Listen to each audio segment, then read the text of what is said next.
Once upon a time, I went to the flying field, and I flew, and I crashed. Cracked an arm. Fixed the arm in the field, took back off, we're flying, crashed again, cut up the wires. Fixed that up with some solder and some electrical tape, twisted it back together, not a permanent fix, but it'll get us going for the day. Take off, flying, crash, antenna's gone. Antenna's gone and the camera's cracked for that matter. And oh yeah, I broke another arm. Quads used to be pretty fragile. The drones we were flying were made from a lot of parts that were carried over from other forms of RC aviation. We tended to crash these quads a lot more and wanted them to be more durable, which is why we were making them out of things like carbon fiber. But even so, it was pretty common that you would go to the field and spend more of your time there doing field repairs. But I'm happy to say things have evolved, things have improved. We have stepped out of the caves and into the age of 5mm carbon fiber arms instead of 3mm. Hey, I'm Drew from Rotor Riot, and today we're talking about 10 things that you can do to your FPV drone to make it more durable. Number one is frame selection. There's a lot that you can say about this one because the frame is the backbone of the drone. So whatever frame you pick is gonna have a huge effect on how durable your drone is, how many crashes it can take. So what are the things that you wanna look for? Well,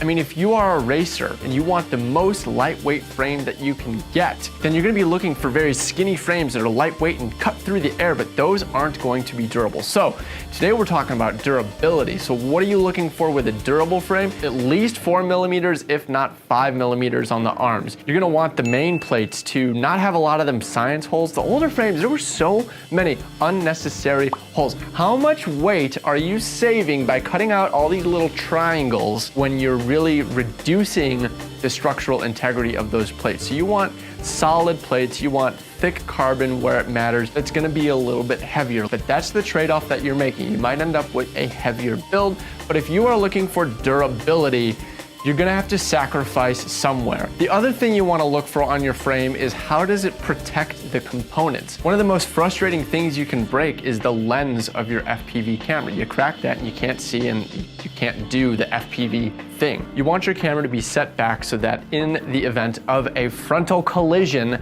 the frame takes the impact, not your fragile glass lens. The trade-off on some frames is you might see a little bit of frame in the FPV feed, but shop around, look at your options because there are many frames out there that protect the camera and don't obscure your vision at all. Another thing that I think is very important in frame design is how well is the motor protected. Look for a frame that has features on the arms that protrude past the motor. In a crash, you want the carbon fiber taking the brunt of the impact, not your spinny boy. So overall, durability starts with the frame that you are flying. Look for a frame that is itself durable and is also going to protect the components that you build on it. The next tip is to protect your ESCs or your motor wires if you're using a 4-in-1 ESC. Your individual ESCs or your motor wires usually run over the top of your arm. And then right over that, you've got the spinning blades of your prop. And it's pretty common that in a crash,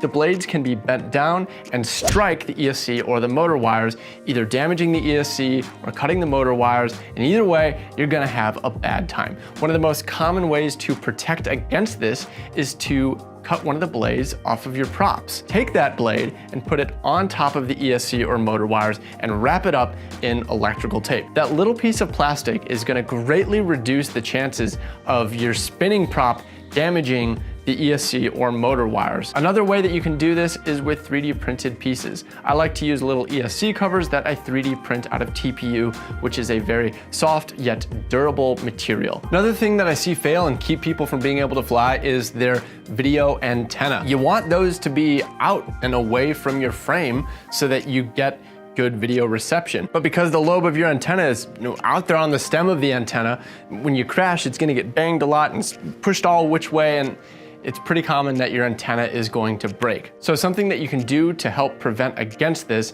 is mount your antenna with a flex point. The main thing that you are trying to prevent is your antenna bending at the SMA portion. So between the screw-on SMA and the antenna lobe, you've got a flexible stem, and you want to make sure that that stem is free to flex and that the SMA mount is not going to take the impact. So something that you can do is mount the antenna on the underside of one of the pieces of carbon fiber and secure it with zip ties, tape, double-sided tape, whatever, and have the flexible stem sticking out so that in a crash, the flexing is focused on that stem, which is meant to bend. Another thing that you can do is mount the SMA on a flexible piece of material, like 3D printed TPU. That flexible piece will allow the SMA to move without it breaking at that point. But either way, what you want to do is account for the fact that when you crash, your antenna is going to get knocked and it's going to bend, and you want the bending to happen where the antenna is meant to bend. Speaking of antennas, another way antennas fail is the lobe of the antenna itself can break open. When it takes impact, the plastic casing will break, then you've got the antenna elements exposed, and it doesn't take long before they're all bent and out of tune, and then you're really reducing your video range or ripping them off altogether. So something that you can do is heat shrink the antenna lobe. The best heat shrink to use for this is the double-walled heat shrink that is actually lined on the inside with glue. This heat shrink is really thick, and when you heat it up, it actually glues to the thing it's being shrunk on. So this is gonna make your antenna take hits a lot better, both by covering it up and by kind of like just holding it together. So if you find yourself busting open the lobes of your antennas often, look for some thick double-walled heat shrink that you can put over the lobe and protect it. Now, in my years and years of experience of crashing drones a lot, I found one of the most frustrating things that can happen is your battery ejecting. If your battery gets ripped off and unplugged from your drone, you're not going to be able to turtle mode and fly back. You're not going to be able to turn on your beeper, so it's going to be harder to find your quad. You're not going to have video to have any frame of reference where you are. It's very frustrating. So one of my favorite tips is use 2 battery straps, double up. Some frames only come with 1 battery strap, and if so, try to get your hands on another one as soon as you can. And I think you'll find it'll be much harder to get the battery to eject, and you'll save yourself a ton of headache when you're trying to find your drone after a crash. All right, so we've talked about all the stuff on the outside, the arms and the batteries and the antennas and the cameras, all the things that directly get impacted in a crash.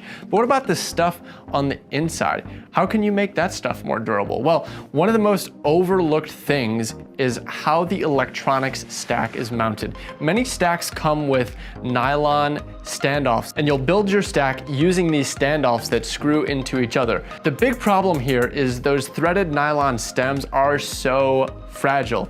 Your stack is going to end up flopping all over the place because the threaded nylon stem is going to break off the standoff and nothing is going to be holding it down. So I highly recommend that when you are mounting your stacks, what you use are nylon standoffs that are just a threaded hole all the way through, and use a very long metal screw. So from the bottom to the top, you'll just have one long metal screw, and you'll thread the standoff down onto it, put your board onto that, thread another standoff, put your next board, put your nut on top of that, and with this method, your stack is never going to break. Now that being said, if your stack can never break free, you might be thinking to yourself, are the actual boards going to be taking too much of a shock? That brings us to our next tip, which is soft mount all your boards, not just your flight controllers. Now, when I talk about soft mounting your electronics boards, I'm talking about in the corner holes of your flight boards, you might find little rubber grommets. If you don't, find a flight board that has this, because it's not only gonna make your drone more durable, it's going to make your drone fly a lot better. Soft mounting first came onto the scene for flight controllers to reduce the amount of vibrations that made it to the gyro, so that you'd have a much cleaner gyro signal and that you could improve the performance of the PID controller. But we ended up finding that this also really improved the durability,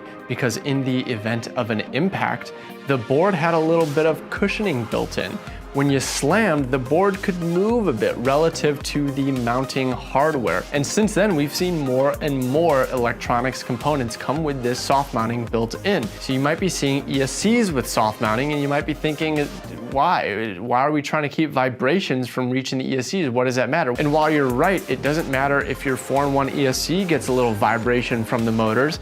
It does really help with the durability. So if you're working with a board that doesn't have the holes big enough to put the soft mount grommets in, try to see if maybe you could open up the hole a bit, but be very careful when doing this because some boards do run the traces very close to the holes, and trying to open the holes up a bit to fit in some soft mount gummies can ruin the board. So proceed with caution. I advise buy boards in the first place that have soft mounting built in. But there's still some things that we can do to even further improve the longevity of your quad.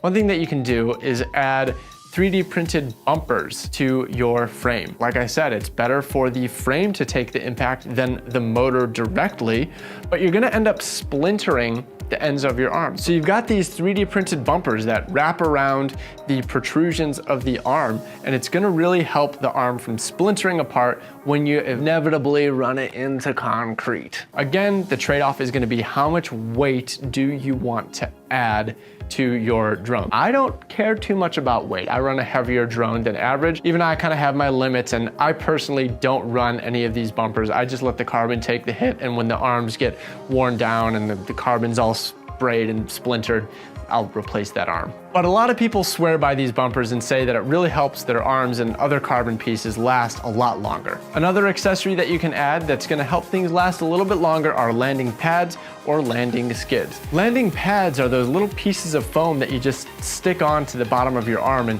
when your drone lands, it lands on that foam, keeping the actual frame from contacting the concrete when you come in a landing is gonna prevent it from skidding and getting nicked up. But one of the problems is they get ripped off. The adhesive that comes on them really doesn't last too long when you actually end up in a crash. So if you do like these foam pads and you do want to use them, I do recommend wrapping them around in electrical tape, and that's going to hold them on and make them last a lot longer. Now, personally, I don't use these foam skids. I use quad skids. These are hard nylon pieces that mount on the underside of your motor. These have the same effect of preventing your screws and your carbon on the bottom from coming in contact when you land, and also have the added benefit of allowing you to skid. So whether it's skids or pads, keeping the screws from grinding on the concrete is really gonna make your life a lot easier when you have to rebuild your drone. Bonus tip for you. Now, this isn't exactly the hardware of your drone. It's thinking about how you fly. Learn to crash. Now, this might sound weird,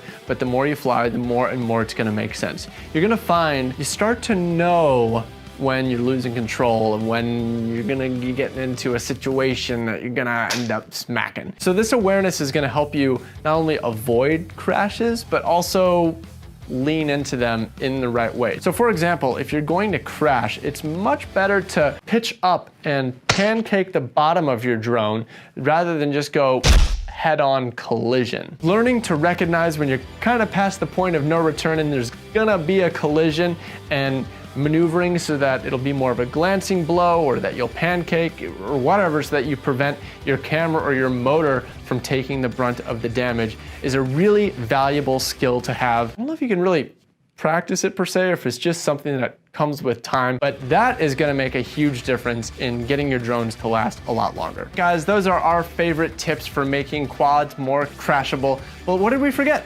Leave a comment down below with your favorite hack for making quads take a better whack. Please forgive that horrible rhyme and press the like button anyway. Subscribe for more FPV action, and we'll see you next time on Rotor Riot.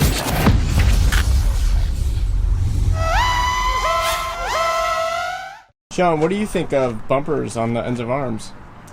Well, I really like them. I think they're dumb.